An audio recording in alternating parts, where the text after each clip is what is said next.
क्या मामला आपके साथ? 20-22 रोज पहले प्रखंड स्तर का बच्चा, प्रखंड क्षेत्र का बच्चा सबका रेलवे में ज्वाइनिंग लेटर था, उसका सत्यापन करना था सीओ साहब डॉक्यूमेंट का। तो वो सब 7 रोज पहले शायद सीओ साहब को जमा कर दिया था, और सबका समय भी नहीं था, 2 रोज बचा हुआ था समय। तो उसको भेटा नहीं रहे थे, वो सब दौड़ रहा था। तो उसके बाद हम लोग ऑफिस में बैठे हुए थे यहीं पे, तो बच्चा सब आया और कहा कि ऐसे ऐसे बात है, हम लोग को परसों ज्वाइन करना है, अभी तक ये सीओ साहब वेरीफाई नहीं किए हैं। तो सीओ साहब से हम बात किए, तो कहा कि अच्छा हो जाएगा कि कर देते हैं। तो लगभग 5 बजे के आसपास बच्चा सब वहीं था। तो जब नहीं हुआ तो वहाँ से बच्चा सब फिर आया, कहा कि सीओ साहब तो जा रहे हैं, कि वो लोग हम लोग को नहीं किए। तो हम यहाँ से गए उठकर और सीओ साहब से बात की जा रहे हैं, तो बच्चा सब क्यों नहीं किए। तो कह रहे हैं कि नहीं करेंगे, क्या कीजिएगा, हमको जब मन करेगा करेंगे, नहीं करेंगे क्या करना है, जो करना है कर लीजिए। विशाल चामर प्रमुख हो गए तो बड़का नाम कर रहे हैं, अब बराबर दबाव दे रहे हैं दस्तखत करने के लिए। हम कहे सही कागज है उसको जांच लीजिए, गलत है तो नहीं कीजिए, सही है तो कीजिए। बच्चा सब परेशान है, 7 रोज से 10 रोज से जमा किए हुआ है। उसके बाद मैंने वाला होने लगा तो लोग वहाँ पे हमको भी शांत करा, उनको भी अपना गाड़ी स्टार्ट किए चले गए। उसके बाद बच्चा सब साइन कर दिया, गाड़ी में बैठे बैठे ही, उसके बाद वो चले गए। 2 बात बीत गया। उसके बाद 11 तारीख को भी मैंने समिति का बैठक प्रमुख महोदय द्वारा रखा गया था, इसी ऑफिस में प्रमुख कार्यालय में ही रखा गया था 11 बजे के आसपास। तो प्रमुख महोदय यहाँ पे आई, तो यहाँ पे समिति सदस्य लोग और जनता लोग भी अपने दाखिल खारिज संबंधी जमीन से संबंधित विवाद लेकर बैठे हुए थे। तो यहाँ तो सब लोग कहने लगे कि मेरा ये प्रॉब्लम है, ऐसा है, सीओ साहब नहीं कर रहे हैं। तो पता किया गया कि सीओ साहब है कि नहीं। तो प्रमुख महोदय ही यहाँ पे किसी आदमी को बदले थे, उसी में से उठकर कोई आदमी गया, देखा और कहा कि प्रमुख जी बुला रहे हैं। तो वो थोड़ा देर के बाद वो आ गए, आए तो यहीं पे बैठे। उसके बाद ये बोले कि क्यों लोग को परेशान कर रहे हैं, क्यों नहीं काम कर रहे हैं, काम करते नहीं है, पेंडिंग है, इतना दिन से दाखिल खारिज 250 दाखिल खारिज एक बार आप रिजेक्ट कर दिए, फिर उसमें से कर रहे हैं, लोगों को दौड़ा रहे हैं, क्या कारण है, जो गलत था तो उसको रिजेक्ट किए तो फिर कर क्यों रहे। उसके बाद यहीं पे मैंने यही सब बात तो फिर मैडम बोली कि हमारे पति को आप अशब्द बोले, जाति सूचक शब्द बोले। तो फौरन उधर से जवाब दिए कि हाँ कहें, तो यही तो कहे हैं दूसरा चमार प्रमुख में क्या होते, क्या गलत कह दिए। ये कहने के बाद फिर और कुछ बोलने लगे, गाली देने लगे। गाली देने यहाँ पे आदमी भी बहुत काफ़ी था, लोग मैंने सुनिए रहा था। तब तक चरणदीप जी को आप आवेदन दिए, तो प्रभारी द्वारा क्या आश्वासन दिया? प्रभारी द्वारा केस एंट्री किया गया था, वो भी आवेदन दे दिए थे मेरे प्रति। तो उनका क्या आरोप? उनका आरोप है कि विधायक, ये सब मामला जो हुआ उसके बाद हम चले गए थे मैंने विधायक जी के पास। तो विधायक जी के पास भी वहाँ पे जमीन विवाद से लेकर और घरफड़ी में आग लगी हो गया था 10 रोज पहले। उसका चेक वितरण करने के लिए लेट रहा था, लोग वहाँ पे दवा बना रहा था, तो वो बुलाए थे वहाँ पे, सीओ साहब को खबर किए थे। तो सीओ साहब वहाँ पहुँचे थे, वही बात। अब वहाँ पे तो हम लोग से कोई बातचीत नहीं हुआ सीओ साहब को, लेकिन विधायक जी उसी मैटर पर सीओ साहब को बोलने के बाद कहा ठीक है कल वितरण हो जाएगा। उसके बाद वहाँ से वो निकल गए।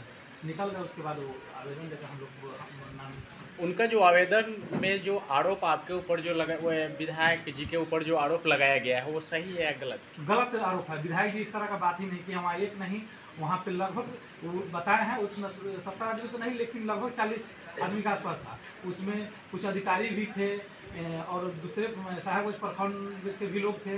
उस साहेबगंज प्रखंड के प्रमुख, मैंने कहने का मतलब है विधायक जी के नज़दीक तो 40-50 तो आम बात है। आम बात है, इसलिए वहाँ पे इस तरह का मर्यादित भाषा का प्रयोग नहीं किया गया था। सारा मनगढ़ंत जो यहाँ जो किए थे वो सोचे कि ये लोग कुछ करेगा, इससे पहले अपना जाकर मैंने आपका कहना है कि यहाँ पे चमार दुसाद का जो यानी कि शब्द का जो इस्तेमाल किए थे, इससे बचने के लिए वहाँ पे जाके कर दिए। अच्छा। यहाँ पे चंद्रदीप राम भी अशब्द बोले और कहे कि कहने लगे कि मुजफ्फरपुर जाना है कि नहीं, तुमको तुम्हारे पति को मार देंगे। प्रमुख महोदय के बोल रहे थे, जिससे सारा लोग यहाँ बैठे थे, भप रह गए कि कोई बात ही नहीं हुआ, इतना बात बढ़ कैसे गया। अब वो गाली देते हुए लोग निकल के, बाकी लोग सोचने लगे। हम लोग उस दिन आवेदन नहीं दिए, विचार विमर्श किए, उसके बाद हम लोग भी आवेदन दिए। यही कहना चाह रहे हैं कि उसको हटाने के लिए उचित जांच पर कर सकती है। मांग यही करते हैं कि उनको हटाने के लिए उचित मांग यही कर रहे हैं कि जांच करके उचित कार्रवाई किया जाए। करवाइए। देखिए, ये एक सोची समझी बनावटी बहुत बड़ी साजिश है। कहीं ना कहीं अंचलाधिकारी जो है दलालों के चुंगल में फंस गए हुए हैं। ठीक है, आपको मैं बताना चाहता हूं कि आज से 2 महीने नहीं 3-4 महीने में दिसंबर में ही हमारे प्रमुख जी ने एक लेटर मंत्रालय को भेजा था सीओ साहब के लिए। तो किसी भी लेटर को आने जाने में 1-2 महीने के समय लग जाते हैं। तो जब वो लेटर यहाँ आया सीओ साहब को पता चला तो उसने अपने क्रियाकलाप से बचने के लिए और ये लेटर देख करके वो गुस्से में आकर के अनाप शनाप आरोप वो लगा रहे हैं। दरअसल उस दिन हुई क्या थी आप लोगों को बताना चाहते हैं कि प्रमुख पति विजय पासवान जी अपने पंचायत और प्रखंड के और पंचायत अंतर्गत कुछ छात्रों का जिनका रेलवे में नौकरी हुआ था उनका सिग्नेचर के लिए सीओ साहब के पास गए थे, जो काफी दिनों से दौड़ रहे थे। 1-2 दिन इन लोग के ज्वाइनिंग में बची हुई थी।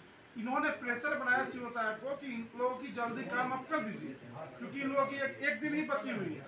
इसी बीच में सीओ साहब जाति सूचक शब्द का इस्तेमाल इनके साथ किए।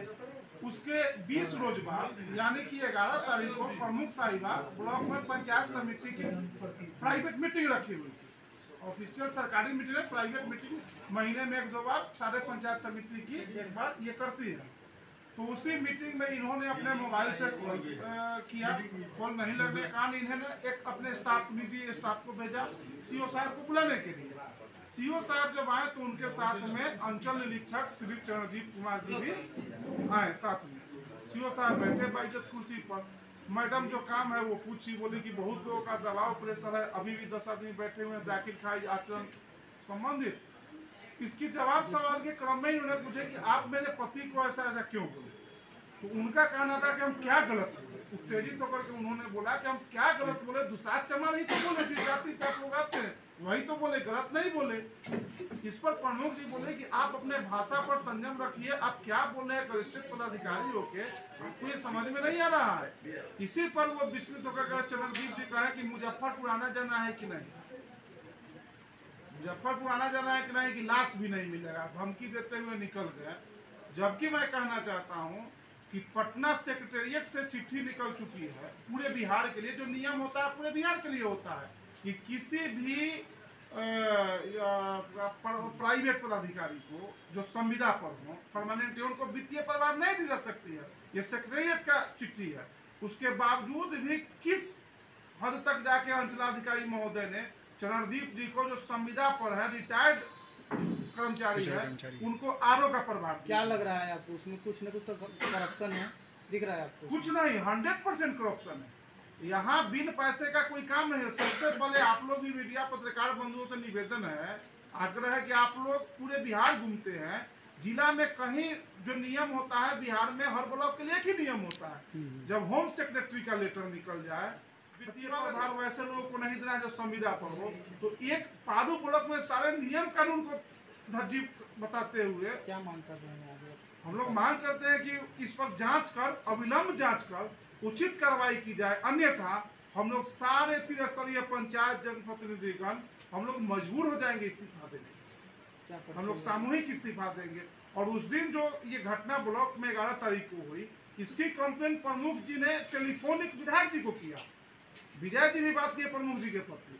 विधायक जी ने संजोग से इस बात की पूछताछ करने के लिए सीओ साहब वहां थे, पूछे, बोले कि आप एक प्रमुख से बोलिएगा इस तरह से, एक दलित, वो भी महिला है, दलित है, आप दलित और बैकवर्ड फॉरवर्ड की बात करते हैं, तो क्या प्रमुख दलित नहीं है, प्रमुख महिला नहीं है? मैं आप लोगों के माध्यम से पूछना चाहता हूं, क्या मधुबाला कुमारी पारू की प्रखंड प्रमुख है, क्या उनको अपने दलित होने का सर्टिफिकेट पारू अंचलाधिकारी से लेना पड़ेगा?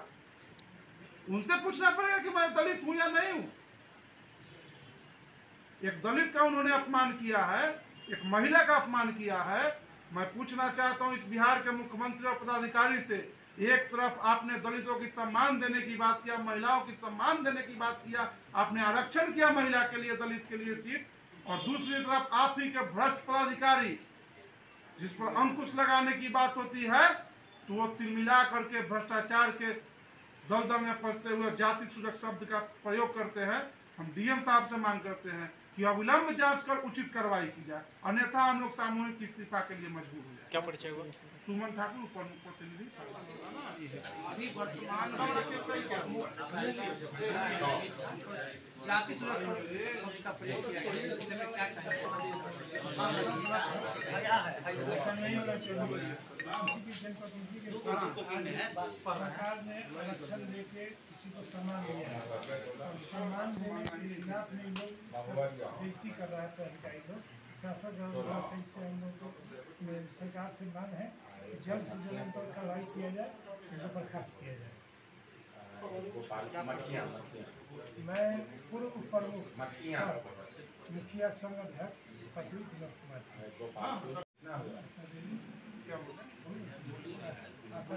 आपका परिचय क्या हुआ?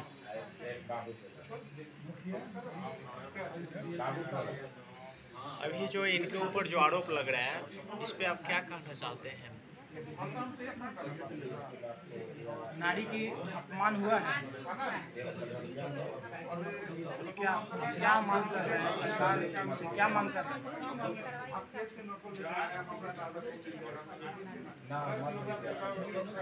कानूनी कार्रवाई होना चाहिए। आप फिर से